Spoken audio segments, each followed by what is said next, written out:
됐습니다.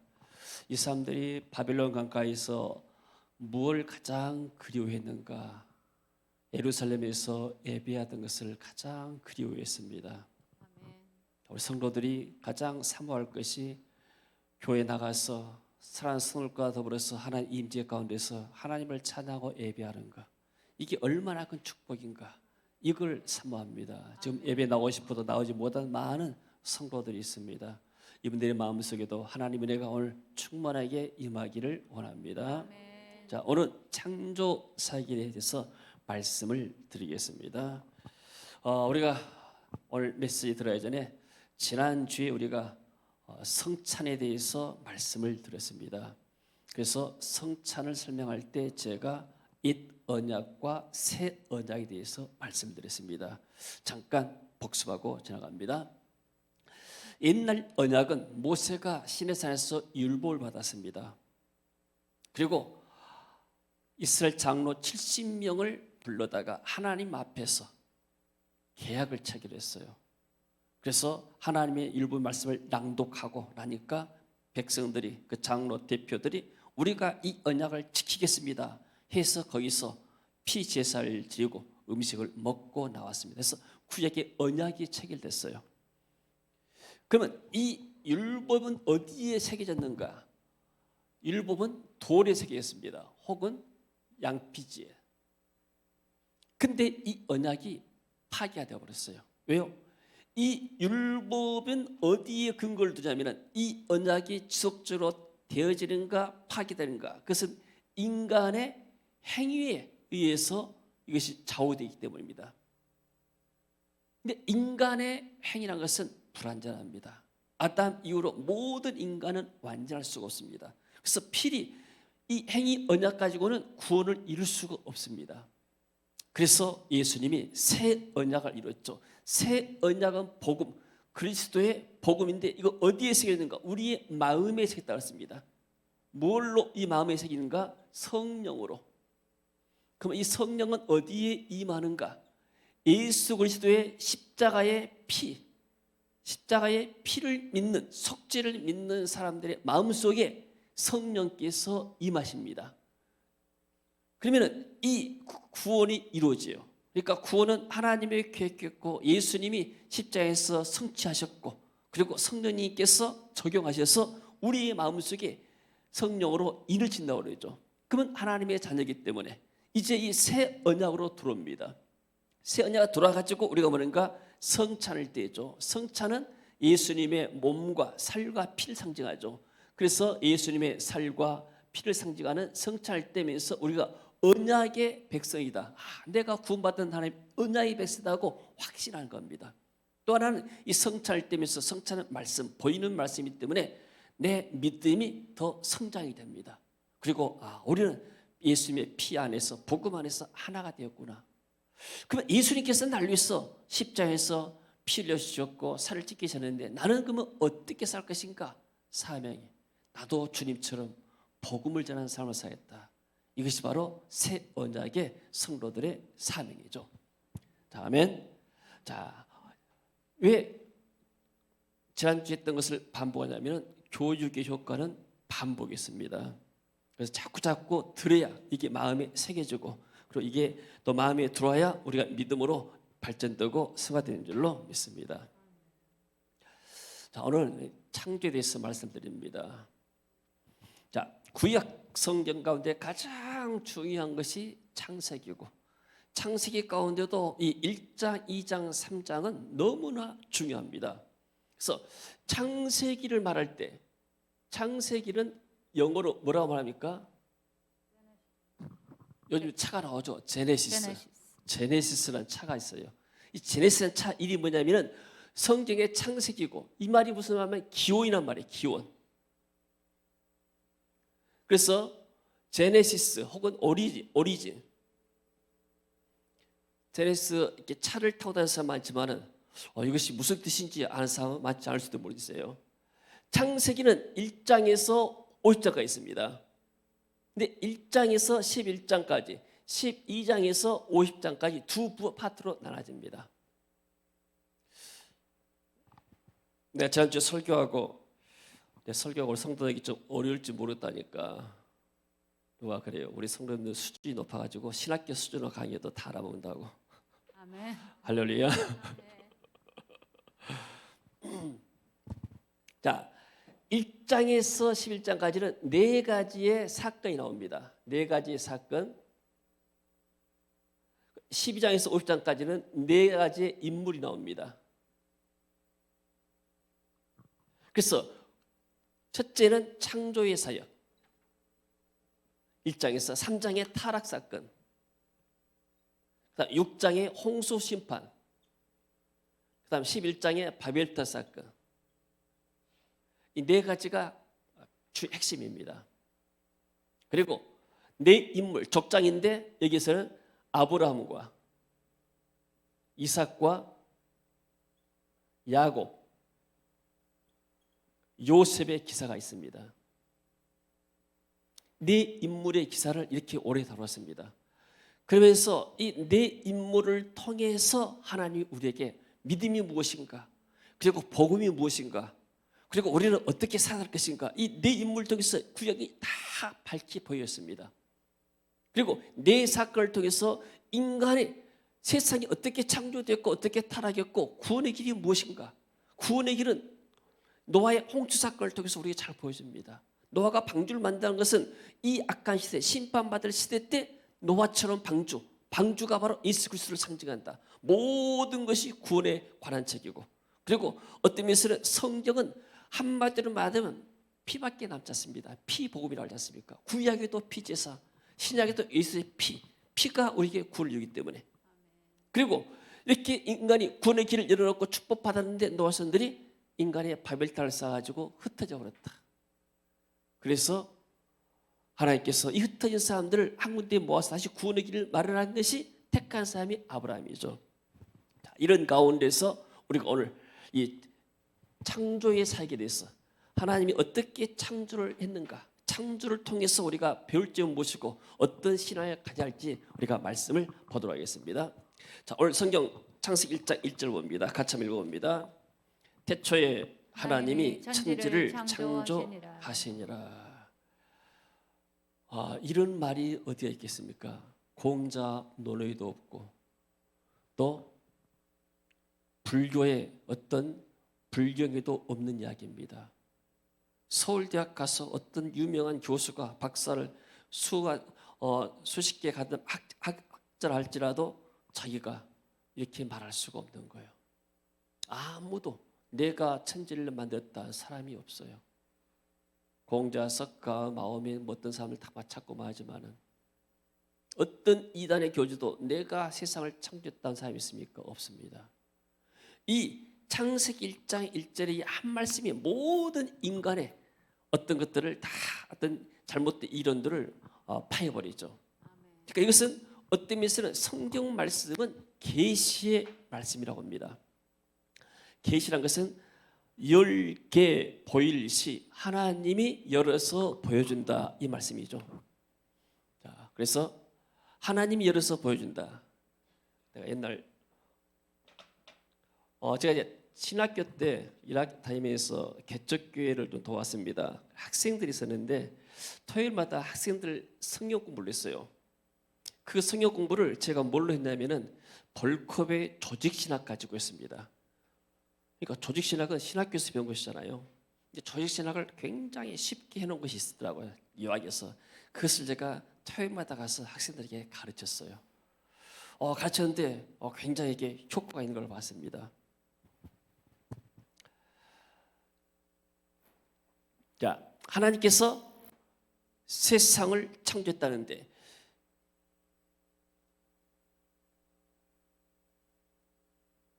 누가 계시받았다 이런 말을 하잖아요. 계시란 것은 열어서 보여준다. 자, 제가 계시란 걸 무엇이냐면 손에 뭘 들고 있어요. 제가 여러분들 알 수가 없어요. 이걸 내가 보여준 거예요. 이게 뭐가 있구나. 이것을 계시란 말이에요. 그러니까 내가 보이기 전까지는 여러분들은 이게 뭔지 전혀 알 수가 없어요. 하나님도 마찬가지로 하나님의 것은 하나님이 보여줘야 우리가 알 수가 있는 겁니다. 아멘. 우리가 연구하고 노력해서 이게 뭘까 해도 우리는 알 수가 없어요. 근데 이 계시는 두 가지 계시가 있어요. 첫 번째는 일반적인 계시가 있습니다. 또 하나는 특별한 계시가 있어요. 일반적인 계시는 자연 모든 만물, 동서남북이 있고 사시사철이 있고 어제 아침에 떴던 해는 또 실수하지 않고 고장나지 않았고 오늘 아침에도 여전히 뜨구나. 그리고 봄이 되니까 움츠렸던 모든 것이 다 얼어붙었던 땅에서 새싹이 돋아오고 참 신기하구나. 여름에 바다에 가니까 푸른 바닷속에 물고기가 있으면서 너무나 아름답구나. 높은 산에 올라오니까 정말 하늘이 맑고 깨끗이 좋구나. 가을 되면은 그 단풍이 많고 아름다운 열매들이 많은가. 참 신기한 세상이다. 자연의 모든 만물을 보면서 여기를 통해서 하나님을 찾는 겁니다. 하나님이 세상을 이렇게 아름답게 창조했구나. 근데 타락한 인간들은 일반 계시만 가지고는 하나님을 알 수가 없습니다. 왜요? 인간이 죄를 지어서 하나님을 떠났기 때문에. 그래서 더듬어서 아는 거예요. 어떤 사람들은 막연하게 종을 주가 있겠지. 어떤 사람은 그냥 하나님 찾지 않고 그냥 여기 왔어 이렇게 좋은 데 왔으니까 즐거운 거 삼겹살이나 구워 먹고 가자. 이렇게 생각할 수도 있게 되고. 그러니까 자연 아무리 아름다운 자연을 보더라도 그걸 가지고 하나님을 직접 찾을 수가 없어요. 왜? 인간은 타락했기 때문에. 그래서 하나님이 특별한 계시를 보여준 거예요. 그래서 하나님이 보여줄 때 자연 만물을 통해서 내가 하나님이라고 보였지만은 창조자를 사람들이 찾지 못하니까 하나님이 특별한 계시를 통해서 보여준대. 이런 특별 계시 가운데서 뭐가 있냐면은 성경이 있습니다. 성경은 특별히 하나님이 보여주는 거예요. 그리고 어떨 때는 사람들에게 꿈이나 환상을 통해서도 보여주고, 어떤 때는 하나님 또 음성을 통해서도 보여주고, 여러 가지 방법을 통해서 하나님이 살아계신 보여준대. 특별 계시 가운데 가장 중심이 성경이고 성경의 중심 가운데서 예수 그리스도가 특별 계십니다.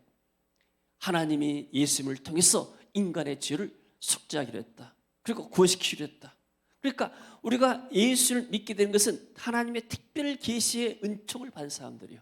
아멘. 아멘. 보통 사람들은 알 수가 없습니다. 그러니까 아무리 하나님의 특별한 계시를 받고 은혜 받지 못한 사람들에게 일반 계시, 불신자들 가운데에서만 우리가 복음을 전한다. 이렇게 아름다운 세상 모여서 하나님 모르냐 하더라도 사람들은 막혀서 알 수가 없는 것이죠. 자, 근데 오늘 성경은 계시의 말씀 가운데 첫 번째로 합니다. 세상은 누가 만들었는가? 하나님이 세상을 만들었다. 아멘. 할렐루야. 그러면 여기가 뭐냐면은 뭐라 했어요? 기원이었죠. 기원. 오리진. 그러니까 세상의 모든 기원. 여기에 보면은 세상과 우주의 기원이 나옵니다.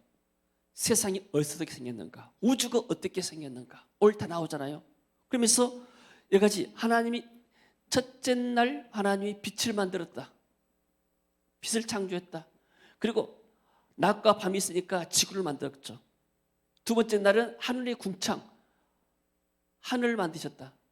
하늘은 윗궁창이 있고 아래 궁창이 있죠. 아래는 바다가 있고 위에는 구름이 있고, 노아 홍수 때는 하늘에서 창이 열려가지고 비가 쏟아지니까 온 땅에다 부었잖아요. 하늘에서는 윗하늘과 아래 하늘, 그러니까 바다의 물과 구름으로 나눴죠. 그리고 세 번째 날에는 땅과 육지와 바다를 만드셨고, 이런 말씀들이 있죠.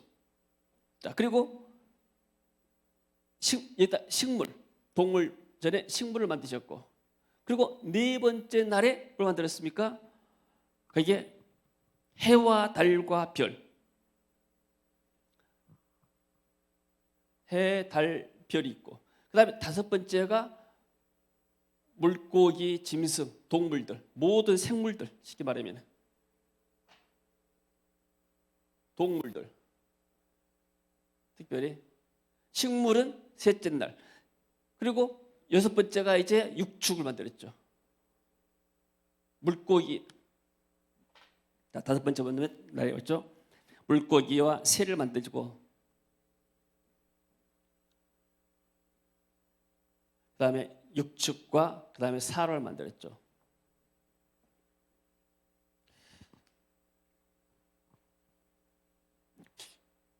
저는 이렇게 처음에 창세기를 보면서 예수님 믿고 나서 창세기 보면서 참 어떻게 이렇게 정확하게 세상 창조에 대해서 말할 수가 있는가 정말 놀랐습니다. 근데 왜 사람들이 이 성경을 읽지 않고 또 이렇게 말해도 사람들이 믿지 않는가? 그것이 하나님께서 은혜를 주지 않기 때문이죠. 그러니까 이 모든 것들 어디가 이런 창세기처럼 이렇게 나와 있습니까? 진리라고. 이게 진리입니까? 세상이 어디서 왔어? 우리는 뭐 때문에 살면 어디로 가는가? 그러니까 불신자들은 하나님 모르게 되면 기원을 모릅니다. 나라는 사람의 기원. 나는 어디서 왔는가? 그리고 어디로 가는가? 무엇 때문에 사는가? 기원을 모르기 때문에. 만약에 아이가 태어나는데 부모를 모른다면 내 부모가 누군가 모르는 것처럼. 그래서 창세기를 통해서는 우리의 인간의 기원, 사람의 기원, 세상의 기원, 우주의 기원, 그리고 사람이 어디서부터 와서 무엇 때문에 살고 어디로 가는가를 밝히 보여주는 것이 이 성경 말씀입니다. 할렐루야. 그래서 세상은 하나님이 창조하셨다. 너무나 명확하게 말씀하고 있죠. 자, 그 다음에 두 번째로 뭐냐면은 사람, 6일째 사람을 만드셨죠. 사람은 이 세상은 모든 것들을 하나님이 뭘로 만드시냐면은 하나님의 말씀으로 만들었는데 사람은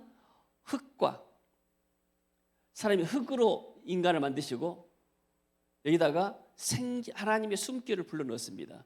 그래서 생명, 인간의 한 살아있는 그런 사람이 된 거예요. 리빙 소울, 살아있는 존재가 되죠. 근데 이것은 뭐냐면 특별한 것은 하나님의 형상을 닮았다는 겁니다.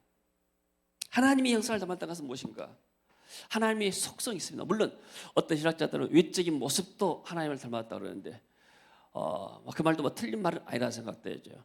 그러면 그 내적인 속성, 하나님이 거룩하시고 또 선하시고 사랑이 많으시고 또 자비하시고 이런 것 속성은 우리가 같이 갈 수 있는 속성. 그래서 하나님의 속성이라 말할 때는 우리가 하나님과 같이 갈 수 없는, 같이 나눌 수 없는, 하나님만 갈 수 있는 전지전능 이런 것들은 우리 인간이 갈 수가 없어요. 절대적인 속성, 하나님만 갈 수 있는 것. 공유로 하잖아요. 공유. 이런 뭐 이렇게 인터넷에 보게 되면은 또 공유회라고 말이죠. 공유, 같이 나온다고 말이에요. 하나님의 속성까지 같이 우리와 같이 나눌 수 있는 속성, 사랑이랄지 뭐 거룩이랄지 또 이런 이렇게 자비랄지 선이랄지 이런 것 나올 수 있잖아요. 그러니까 근데 뭐가 있냐면은 하나님이 절대 창조자죠. 창조주인데 우리가 창조는 할 수 없지만은 그러나 창조적인 아이디어는 있습니다. 창조란 말을 쓸 때는 하나님이 어떤 말을 쓰는가? 창조하고 만든 거랑은 틀립니다. 창조라는 것은 바라란 말을 썼는데 이것은 무에서 유를 만들었다가 창조라고 그래요.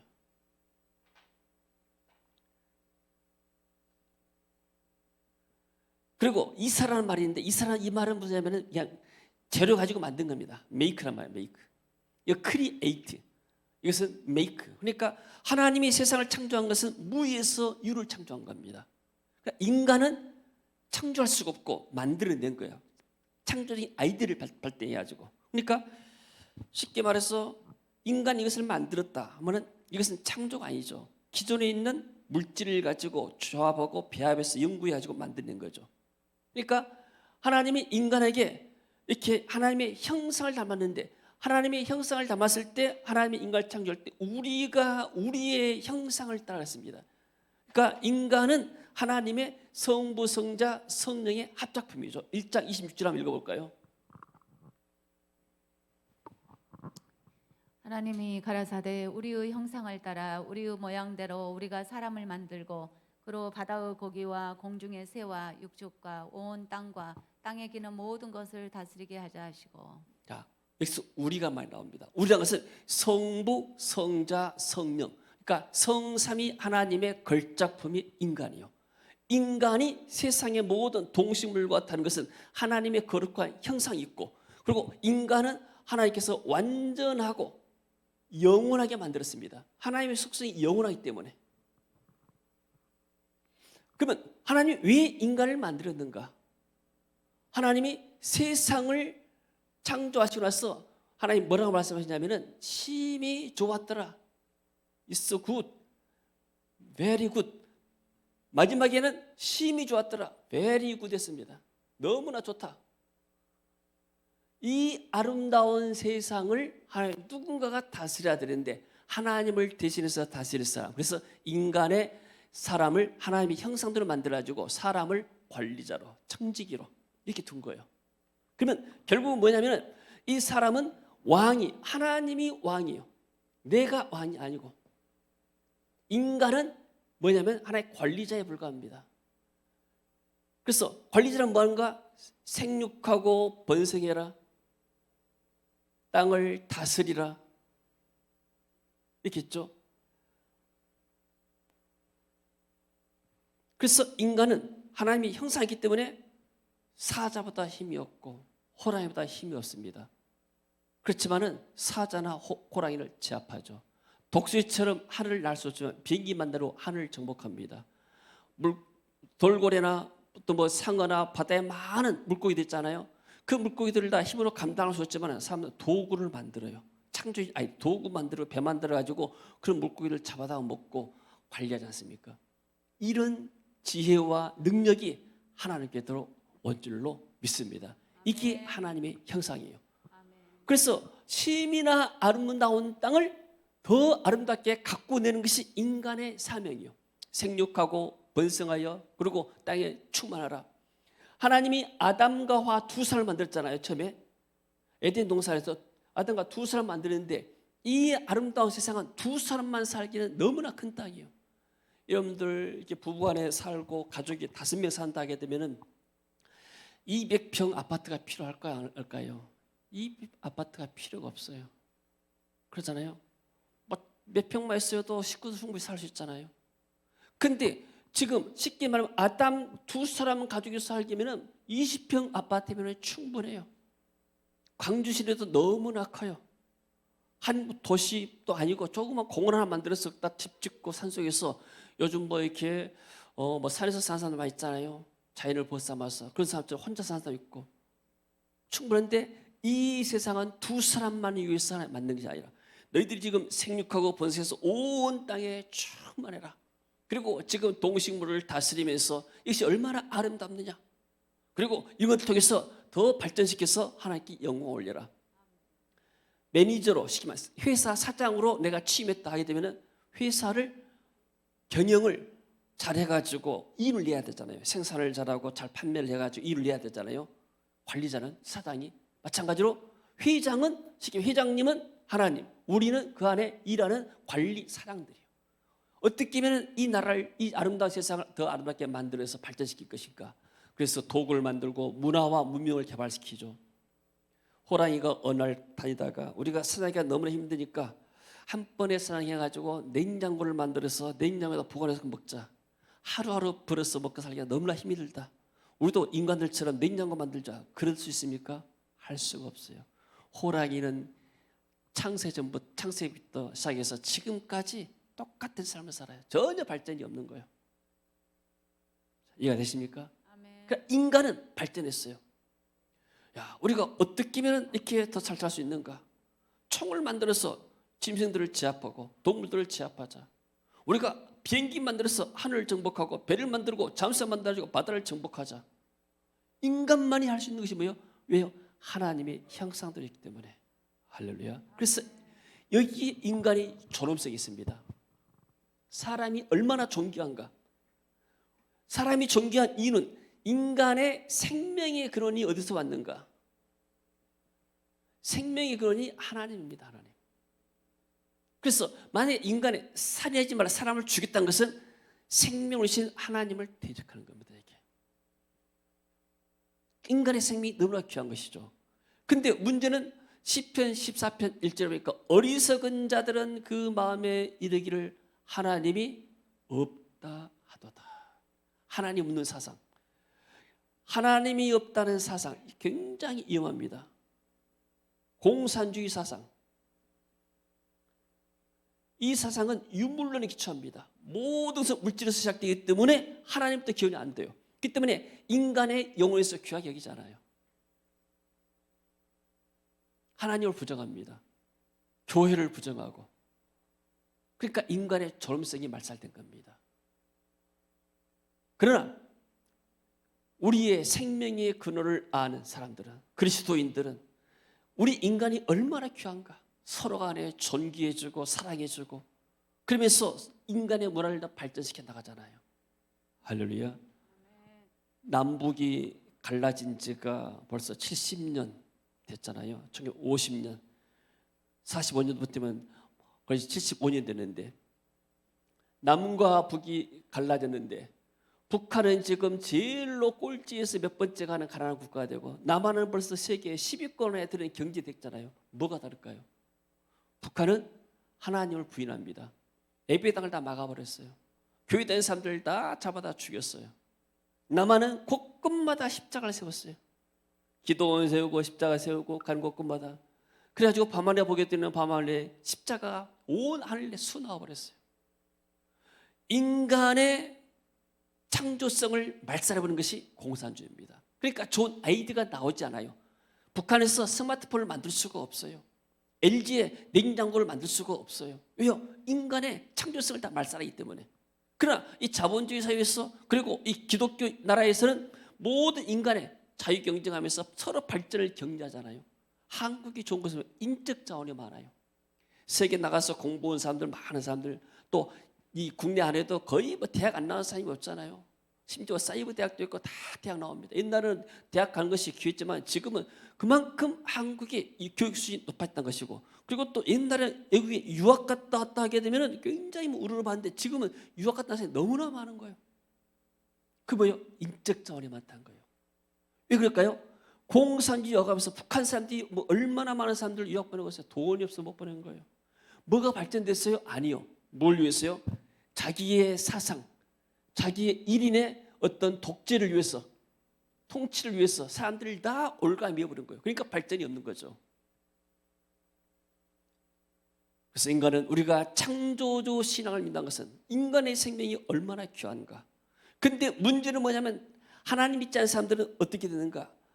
오늘날처럼 코로나 바이러스처럼 죽음의 바이러스에 걸렸어요. 하나님 믿지 않는 사람들은. 그러니까 어리석은 사람들은 하나님이 없다 하는데 이 사람이 결국 인간의 뭐냐면 죽음과 맞닥뜨립니다. 죽음의 바이러스. 어떤 사람이 그렇게 써놨어요. 코로나 바이러스 때문에 죽지 않는다. 사람이 왜 죽는가? 그리스도가 없기 때문에 죽어간다. 이렇게 비유해서 써놨는데, 자, 죽음의 바이러스에 걸린 거예요. 그러면 이 죽음의 바이러스는 문제냐면, 이 바이러스에 감염된 사람들은 죽게 되고 영원히 멸망받아야 되는데 치료 백신이 있는가? 치료 백신이 바로 예수 그리스도의 복음이에요. 아멘. 할렐루야. 아멘. 불신자들은 모두가 다 이 죽음의 바이러스에 걸렸어요. 죽음은 그러니까 죄의 문제를 해결 못 때문에. 그리고 죽음 다음에는 영원한 멸망이에요.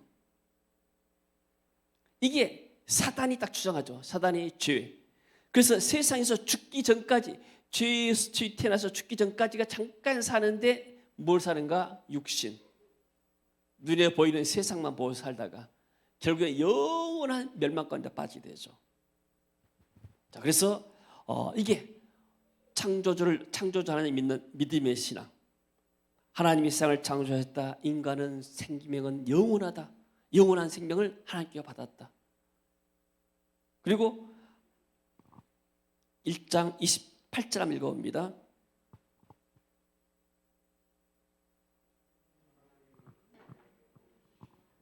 하나님이 그들에게 이르시되 생육하고 번성하여 땅에 충만하라. 땅을 정복하라. 바다의 물고기와 하늘의 새와 땅에 움직이는 모든 생물을 다스리라 하시니라.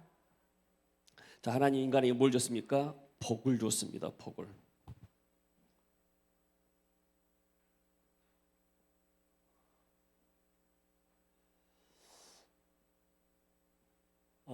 우리가 이제 외부에 나가서 외식하잖아요. 밥 식당 종류가 많이 있잖아요. 짜장면 한 그릇 먹는다, 모밀 거 먹는다 하면 한 10분이면 다 먹어버려요. 라면 한 그릇도 뭐 5분이면 후딱딱 채워버리고. 근데 좀 비싼 집에 가서 정식집에 가서 먹으면 시간이 좀 걸려요. 프랑스 사람들은 저녁에 식사할 때, 디너할 때 식당 가게 되면 옷을 건사히 입고 넥타이 메고 와서 뭐 2시간씩만 먹는다고 그러잖아요. 한국 사람들 오게 되면 후다닥 먹고 나가니까 한국 사람들 인기가 좋대요. 빨리 먹고 빨리 나가니까. 우리가 교회 나와서 예배 드리는 것도 마찬가지입니다.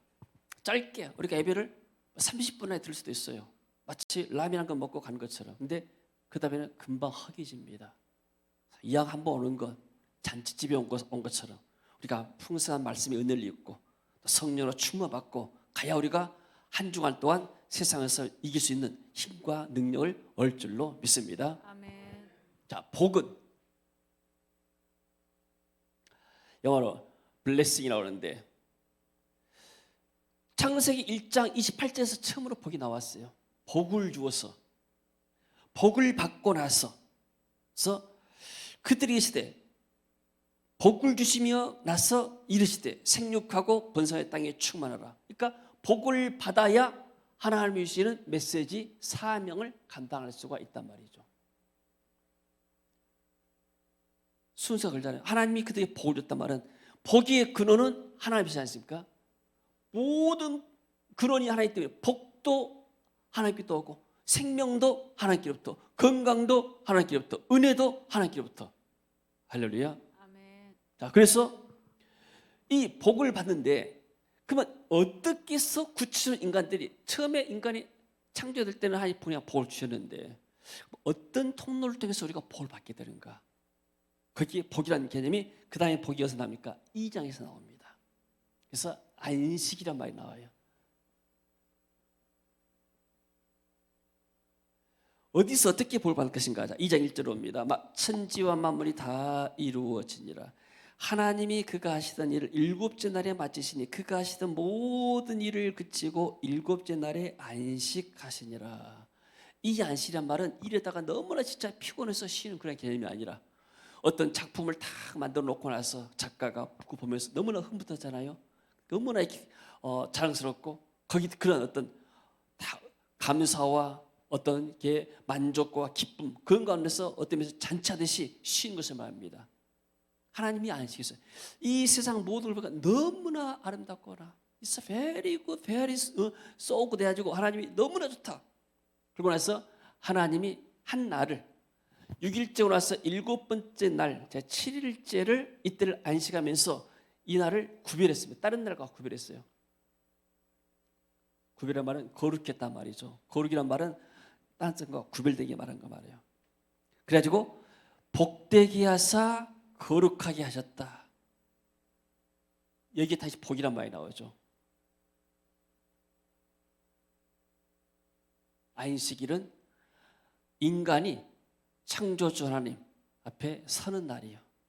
하나님을 만나는 날이고 아멘. 하나님을 교제하는 날이고 아멘. 하나님께 감사와 찬양을 올리는 날이에요. 아멘. 쉽게 말하면 사장이 회장한테 보고를 해야 되잖아요.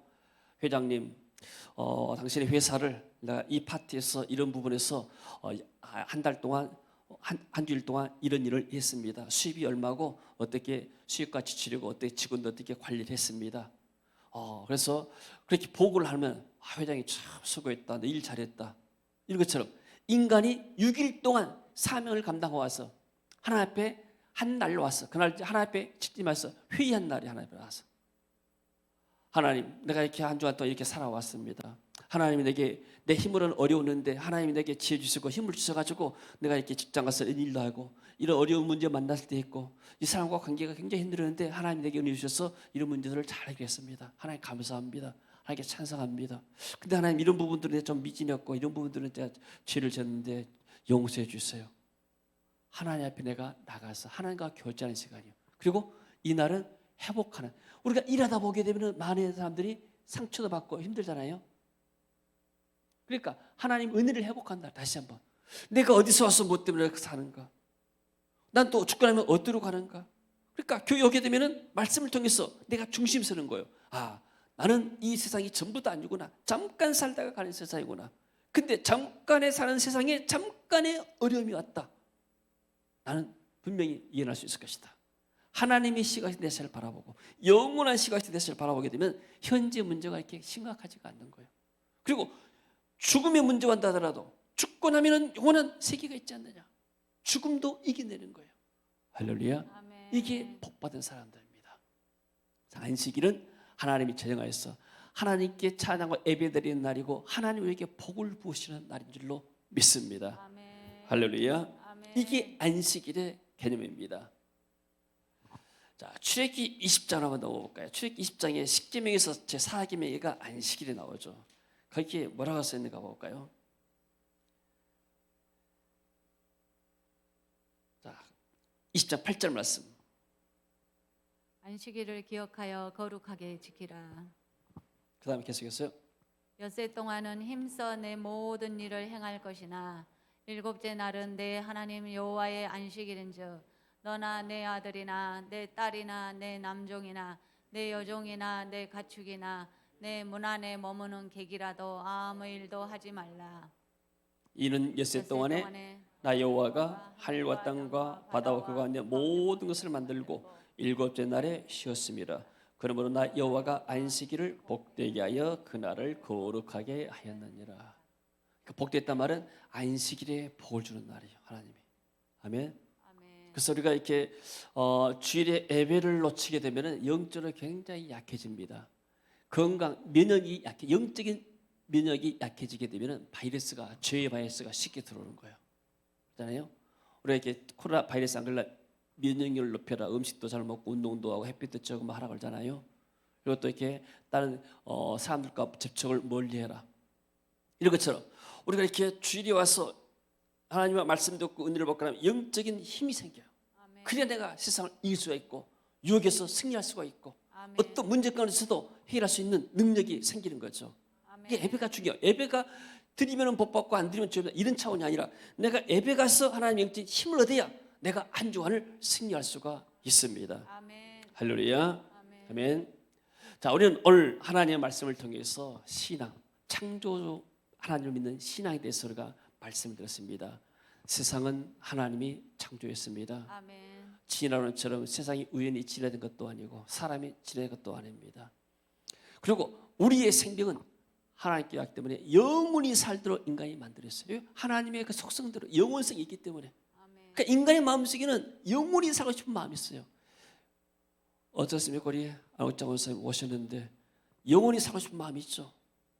다 영생 우리 서유승 원사님도 연세도 했지만 마음속에 영원히 죽지 않고 있단 말이 벌써 영원히 살고 있다는 마음이에요.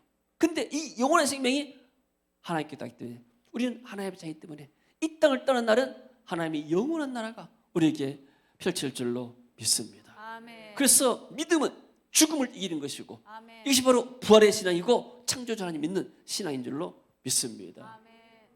그리고 인간의 생명이 귀하다는 사실. 그럼 이 귀한 이 인간들 죽음의 바이러스에 걸린 사람들을 어떻게 할 것인가? 이 치료의 백신을 전달해 줘야 돼요. 아멘. 코로나 바이러스 백신 지금 개발한다고 지금 여러 군데서 하고 있는데 백신만 개발되면 아무 문제 없잖아요. 그러니까 이 죽음의 바이러스를 건지는 것은 오직 십자가의 복음밖에 없어요.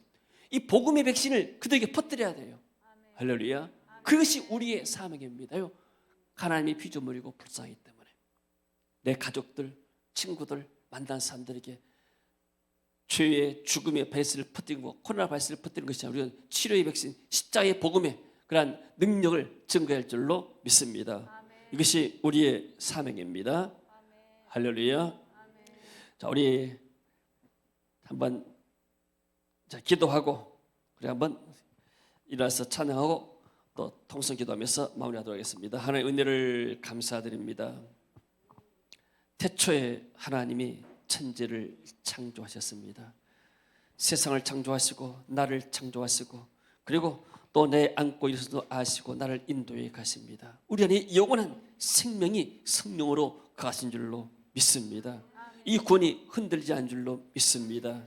우리가 창조주 하나님을 믿는 신앙으로 우리가 승리하도록 축복하시고 아직도 창조주 하나님을 알지 못하는 죽음과 죄의 바이러스에 감염된 사람들에게 우리가 이 치료의 백신 그리스도의 복음을 증거해서 그들의 영혼을 살리고 모든 족속을 지어삼는 색을 감당하도록 주님 축복하여 주옵소서. 예수님 이름으로 기도합니다. 아멘. 우리 예수